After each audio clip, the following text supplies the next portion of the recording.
1 Petrus 1 ayat 13 sampai 22 mengajukan tema harga penebusan manusia dari dosa. Ini sebuah tema yang menarik karena penulis 1 Petrus katakan manusia ditebus dengan darah yang mahal, darah Yesus Kristus. Mengapa harus darah Yesus Kristus? Apa sebabnya tidak cukup ditebus dengan darah anak domba sebagaimana yang ada dalam ritual pengorbanan yang dilakoni umat perjanjian lama, yaitu Israel.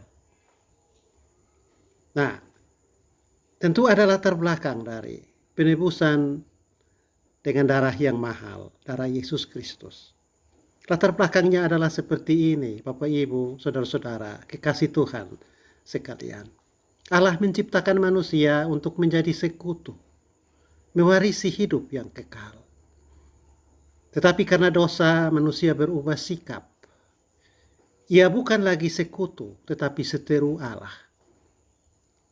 Meskipun begitu, Allah tidak berubah sikap terhadap manusia. Allah tidak ingin dosa menghalangi, apalagi membatalkan rencana Allah, menjadikan manusia sekutu yang kekal. Maka Allah bertindak membebaskan manusia dari dosa. Tindakan inilah yang disebut penebusan. Nah, teks 1 Petrus 1 ayat 13 sampai 22 menyebut 3 hal dalam pekerjaan penebusan. Pertama, dari kuasa apa manusia ditebus? Kedua, apa harga tebusan yang dibayar oleh Allah untuk mendapatkan manusia? Yang ketiga, apa tujuan dari pekerjaan penebusan itu?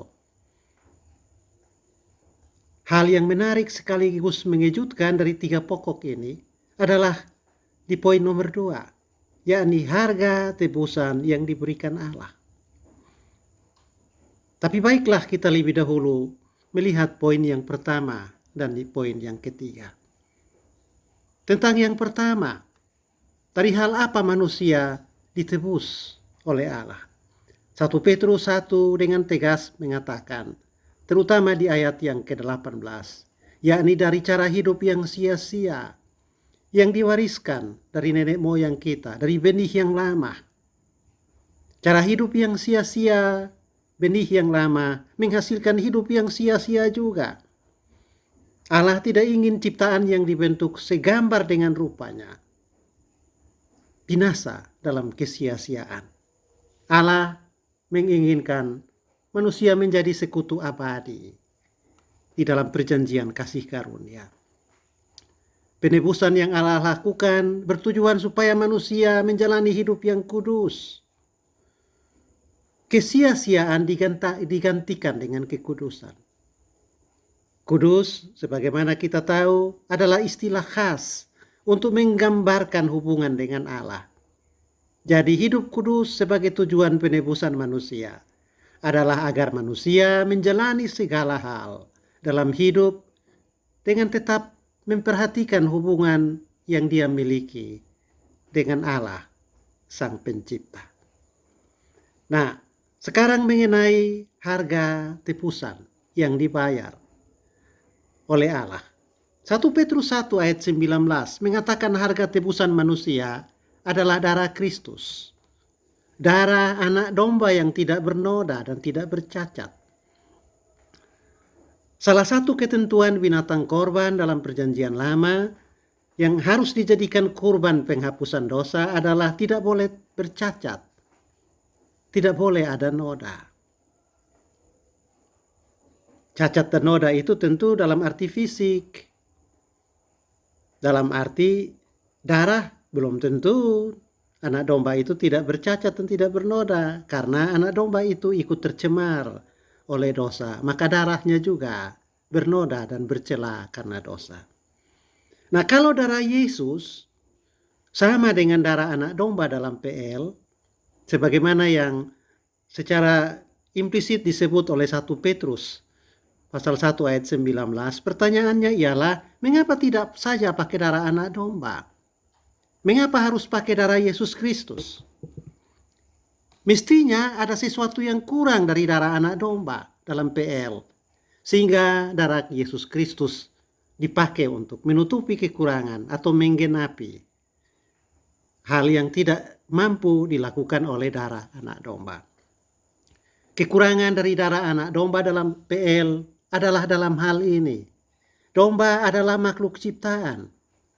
Oleh karena pemberontakan manusia terhadap Allah, seluruh realitas ciptaan ikut berada di bawah kutuk dosa.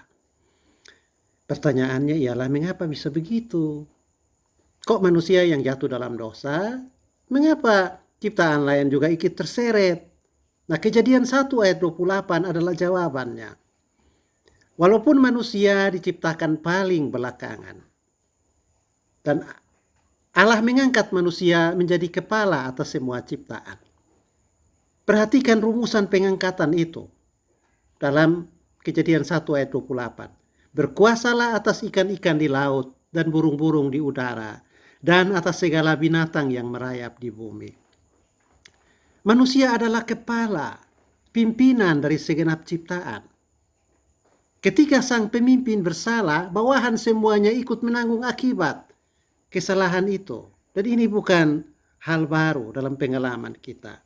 Domba tidak memberontak melawan Allah, tetapi karena manusia sebagai pemimpin berseteru dengan Allah, maka hukuman Allah atas manusia berlaku juga terhadap domba. Darah anak domba dalam PL adalah darah yang terkontaminasi dosa. Darah yang berdosa tidak bisa dipakai untuk mencuci bersih dosa. Itu seumpama air kotor tidak bisa dipakai untuk membersihkan pakaian kotor. Inilah yang terjadi dengan darah domba dalam ritus korban masyarakat Perjanjian Lama. Pembersihan dosa dunia dan manusia barulah tuntas jika darah sebagai medium penebusan bebas dari dosa. Dan itulah darah Kristus. Kok bisa? Ya, dosa mengalir melalui darah. Darah yang ada dalam benih seorang laki-laki yang mewariskan dosa kepada keturunannya. Kristus memang menjadi manusia. Tetapi kita baca dalam kitab-kitab Injil, tanpa benih seorang laki-laki. Roh Kudus yang menaungi Maria sehingga dia mengandung.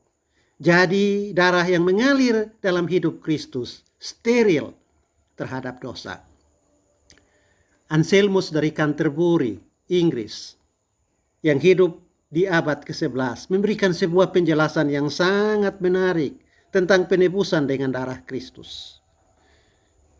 Iblis menuntut darah kepada Allah karena dalam darah ada daya hidup. Iblis selalu membutuhkan darah untuk membuat dia terus bertahan, memperkuat cengkramannya terhadap ciptaan dan manusia. Cerita dari orang-orang yang bergaul dengan iblis membenarkan hal itu. Harus ada tumbal yang terus dibayar kepada iblis apabila bergaul dan meminta perlindungan serta berkat dari si jahat itu. Nah, Allah menjawab tuntutan iblis. Karena Allah memang mau berlaku adil. Tidak ingin melangkahi hukum keadilan yang ditetapkan Allah sendiri. Yaitu perlu ada harga penebusan. Dan karena itu Allah membayar tuntutan iblis dengan darah. Tetapi bukan dengan darah anak domba dalam Perjanjian Lama yang terkontaminasi dosa.